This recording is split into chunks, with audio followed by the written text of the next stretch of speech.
Hi everyone, Hutch here, and welcome to my YouTube channel. So we all love to dream, and we all love to have those creative dreams.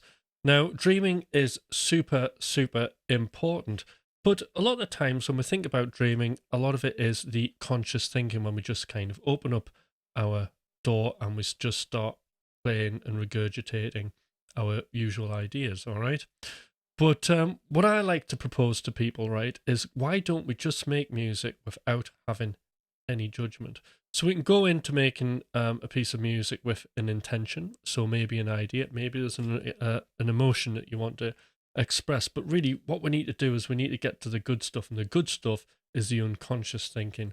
It is the stuff that's in the subconscious. So how do we get there? How do we get the dreamer into its dreaming state? Well, quite simply, we just start making music without any judgment. We just allow it to come out, and this can take some practice. But what we mustn't worry about is the future results. And what we don't want to think about is the past. None of these things are helpful.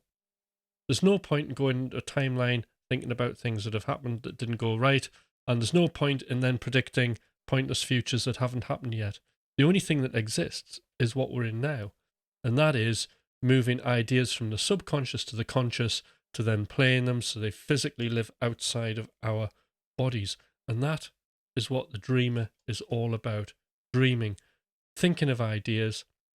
You know, before you come into a session, you might have some kind of crazy idea, and you can think of it like an experiment, can't you? So, for example, what would happen if I did like a country and western and rave track? Okay, this has been done by Avicii, hasn't it? But just putting those two things together and just making a ton of music based on those ideas, those elements, using them in different ways, putting two different things together and wondering, and seeing what they actually mean. This is all the dreaming. This is all cause and effect. And this is what we want to be doing. And what we don't want to do is kind of pre-think what could happen. We just want to be doing. Another interesting thing about being in the dreamer state as well, and practicing being there and being in flow and allowing yourself to make terrible music, okay? But is it really, really terrible? Well, a lot of times our emotions are very, very confused, because there are two sets of emotions when we're making music. So there is the emotions of when we're of the actual music itself. So when we're creating music, if it's a sad piece of music, if it's melancholy, then we're expressing those emotions to the listener, aren't we? And potentially to ourselves. But also there's a second set of emotions, and that is the awkward set of emotions of how we feel about ourselves doing this thing. Like, oh, I don't think it's the right kick drum that I've got. Oh, I don't like that bass sound. Oh, I haven't played my guitar properly. That take is terrible, right? None of these things are really, really particularly helpful thoughts. And what we have to do is we have to see through them and always focus back in on the music. So that's another really super important thing to think about when you're making music and you're not being judgmental. Because I can tell you now, as artists, what we think in the moment is completely unreliable. How many times have you been in a situation where you've been writing something and you think, this is amazing, I can't wait, this is going to be incredible. Usually late night, coming in from the pub, you start banging a tune out. Wow, this is incredible. And then you get up the next day and then you play it and then you don't like it. Or the other way, happens to me regularly. I'll make music and I think this is absolutely awful. And then what happens is the next few days later, I'll have a listen to it and I think, wow, that's amazing. Don't even recognize myself. Did I make that? That's incredible. And then there's lots of wonderful possibilities there.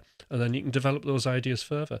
So always remember, a lot of the times when we're making music, what we actually think and feel in the moment, with these two sets of emotions, the emotions that the music's expressing, which is the important one, and our thoughts and feelings, not as important on what we're doing.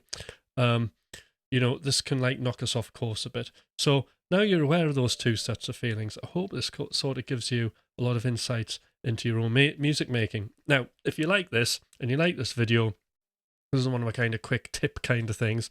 But if you want to have a chat, I'm doing regular live sessions, so I would love to see you on there. The live sessions happen, like if you're in the UK, I always like start them really early in the morning, like 5:30, 6 o'clock. But anywhere in the world, everybody is welcome.